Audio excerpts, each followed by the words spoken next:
Welcome back to Let's Play Bloodborne. I am Alex or Silvermont, and this part is actually all post-commentary. It's basically we're going to be doing a few optional bosses as we get to a very important one. Now the first one here is Watchdog of the Old Lords. Well, if you go by the number of times a boss killed me, then this boss killed me the most in the entire game, so I suppose that makes this the hardest boss. This is the Defiled version, which means you have 50% of your health. As you can see, my health bars are a lot smaller than usual. It also means that the boss can one-shot you with a lot of its attacks.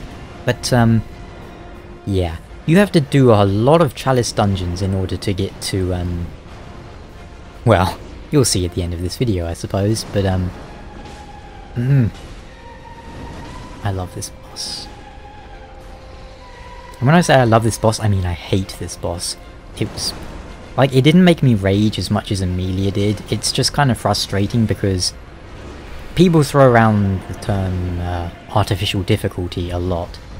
Ooh, artificial difficulty, blah. But the Defiled Chalice Dungeon is an actual case of artificial difficulty because, oh, and right there you see I chopped his front leg and then I chopped his back leg. So at this point I thought I was probably going to die again because I've kind of wasted that as I got 2 in 1 instead of them separately, but yeah. Ooh, but yeah, 50% health is, I mean, that is actual artificial difficulty. It cuts your health in half.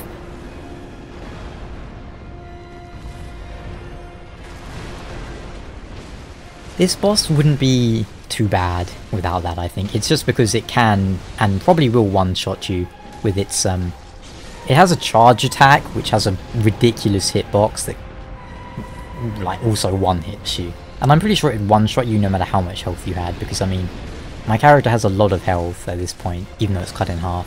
It's like, what, 50 vitality, and I've got a 10% health rune and a 5% health rune. Don't have the 15% one.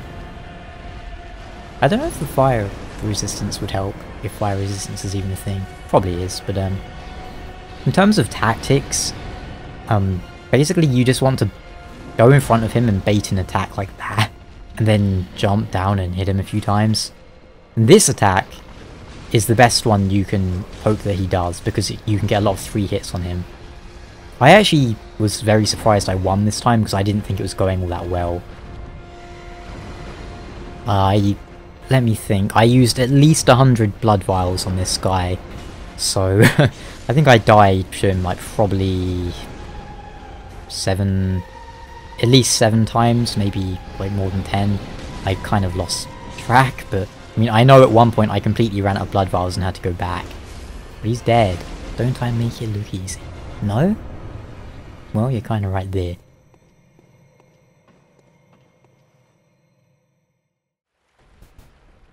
And just a little break from the boss fights. This is something I actually recorded, well, like quite a long time ago in a much earlier Chalice Dungeon.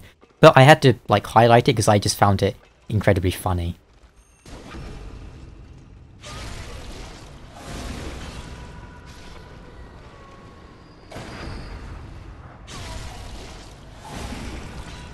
I mean, I can't be the only one who was thinking of a certain movie that came out in 2007. Cough, this is Sparta. And here we have the... just a tedious... but this is the last one in the Defiled dungeon. Which means you have to fight in Amygdala with 50% health. And as we established, this is not a hard boss. In fact, it's quite easy, but when it can one-shot you, it just... it's really annoying, because at one point I got it down to like 5% health, like one more attack would have killed it, and then it jumped on me and squashed me. It's just annoying. But yeah. But I sped up the other one, so I'm not going to speed this one up, just in case someone wants to see like the whole fight. But yeah, this is pretty much my tactic for this boss. Just go to the side, spam Scythe L2, and try not to get hit by that. Sometimes it will keep spamming the stomp, this one, which is the best thing you can hope for. Ow. And if you're wondering why I changed my gear, it's because I wanted more beasthood. So I'm not entirely sure how it works, but I think the higher the beast bar, the more beasthood stat you have, the higher the bar goes, and once you have passed a certain amount, say like 100 or 200, you reach a new damage threshold. It's a bit hard to explain, but you see how the bar fills up? Right, say you fill your bar all the way up, but you have really low beasthood. That would give you, say, like 10% more damage. Then if you doubled your beasthood from, say, 100 to 200, and then you filled your bar up, when it got higher, I think you would get like 20%. I didn't really explain that very well, but I think that is how it works. I've not really tested it, and it's pretty hard to test, but the guide, I think the guide's, well, by the time this actually goes public, the guide would have been out for like ages, like, so yeah, everyone probably knows that by now, and I'm just probably lying, well, unintentionally lying and spreading misinformation, but oh well. So yeah, I just swapped to gear with high beasthood, and I used all my insight. Basically, I tried to keep my beasthood as high as possible, although I forgot to equip the beasthood runes. Oh well. It didn't really matter, because I didn't really hit him enough this time, but... And I didn't really care if he hit me, because I mean, I'd probably die anyway, so... It's kind of like going... Oh yeah, this is the part where he killed me a few times. Basically, after he rips his arm off, he will start jumping about, like, regardless of where you are. And if he's above... Like, at the start of the fight, if he jumps and you stand completely still, he won't hit you. After he rips his arm off, he probably will.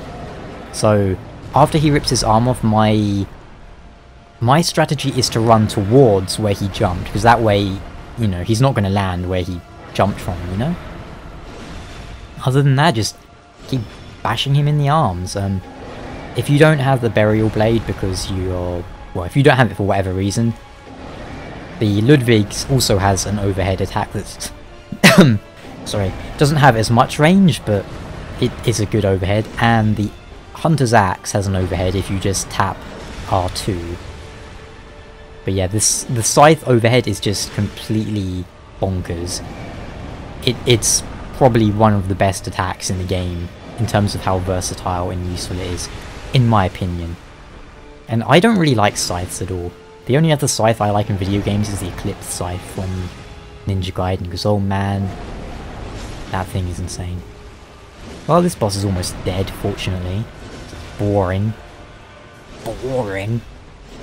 I suppose I should talk a little bit about the Chalice Dungeons. They're basically, beneath Yharnam are the Tomb of the Gods, the Chalice Dungeons, and these are basically ancient cities where people go to plunder booty. Which boss is this? Oh yeah, and speaking of which, these are essentially the cities and tombs of the Pthumerians. And I used a lead elixir there because with this guy you can kind of stagger him and he doesn't fly like Lugarius. So I think this is the best tactic for him. Well, if you have blood vials to spare, then this is a good tactic in my opinion. And I really just wanted to get through here, so I was just, you know, straight up tanking him. That's what the lead elixir does though, by the way. It essentially gives you infinite poise. Well, I don't know if it's infinite, but it gives you... It makes it so you don't get staggered, so you can just pummel people. There, you can backstab him, but I was too slow because I didn't realise what he was doing until it was too late. But he's pretty much already dead. Yeah, this guy's a Pthumerian Descendant. The Pthumerians are basically a race of superhumans who, long ago, they guarded the, the Great Ones, the Old Ones. The Great Ones, not the Old Ones. But then, after some time, they kind of... Well, they didn't get cocky, but...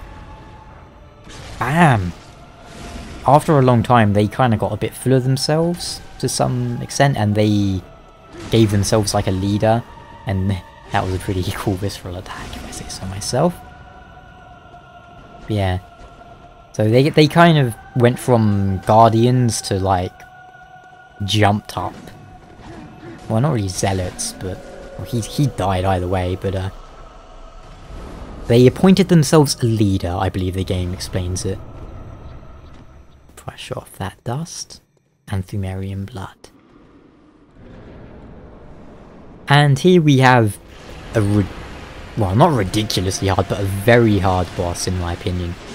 The Bloodletting Beast, headless version. I don't like this boss. Same reason I don't like Amelia and Parl. It took me 2 attempts to kill this boss this is the second attempt, and just look how close this battle goes. I don't think the tactic I use for most of it is the best one. See, what I was trying to do was hit him in the head with the Scythe L2. It kind of worked, and I think it's a decent tactic if you can bait certain attacks. But I think I would have been better off if I had just sort of run behind him and whacked him in the legs a lot. I think that's probably a safer tactic. Oh, that attack is so ridiculous. Look how much damage it did. That was about 1500 damage with huge range. Damn.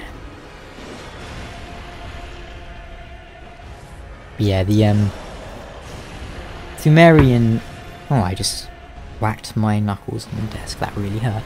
The Pthumerians... They appointed themselves a leader. We don't know how long this went on for, but oh, by the way, stick my fist into thin air and still hurt him.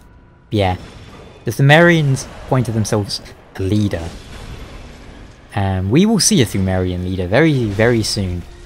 But I'm not really sure if that attack is the one you generally want to bait, by the way. The Pthumerian leader, I don't know if there was only one or if this went on for a while, but... And maybe the Great Ones punished them for their... Well, it's not even really like a crime, but maybe they thought they were getting too full of themselves. And here I'm not really sure what the boss was doing, but I wasn't going to complain. And yes, I have heard about the bug where if you leave your game on for 12 hours, the bosses will become really easy or something. I'm not going to use it, and I'm not going to suggest you use it because they're probably going to patch that. And, you know, I'm all for using glitches and stuff, but this seems a bit... The 12-hour thing just seems a bit too glitchy for me. Like, I'm all for using a glitch, for example, standing behind a pillar and hitting someone through the pillar. I'm fine with that, but the 12-hour thing, yeah. I mean, use it if you want. I mean, I doubt you'll get banned or anything. I'm just saying, personally, it's a bit beyond what I am comfortable doing. And yeah, that guy, a fucking worm coming out of his head, which is really disgusting. And it also hits you.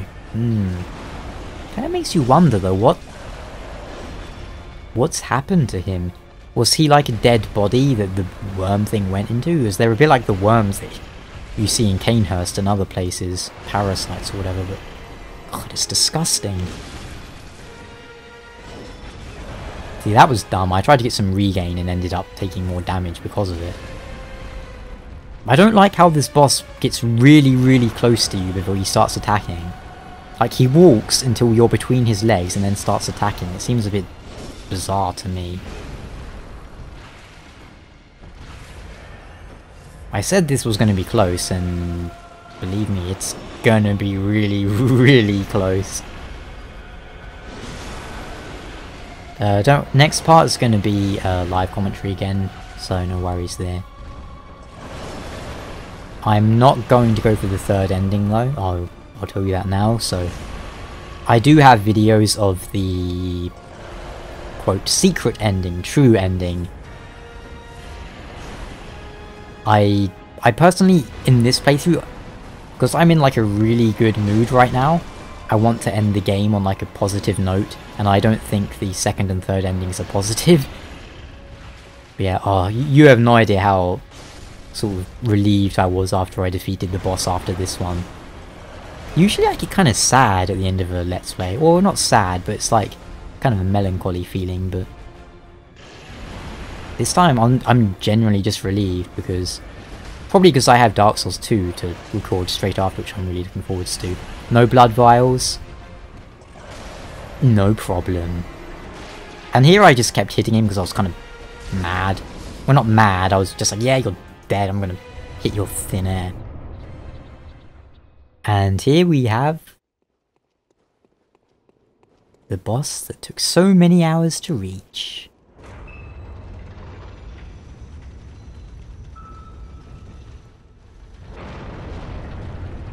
Yharnam, Pthumerian Queen. You remember her, don't you, from the ROM cutscene and just before Murgo's wet nurse. Why we're fighting her here, I'm not entirely sure. She is the leader of the Pthumerians. Perhaps the only one. Ow. That attack has a bit of a weird hitbox on it. You noticed, remember how I noticed her hands were shackled?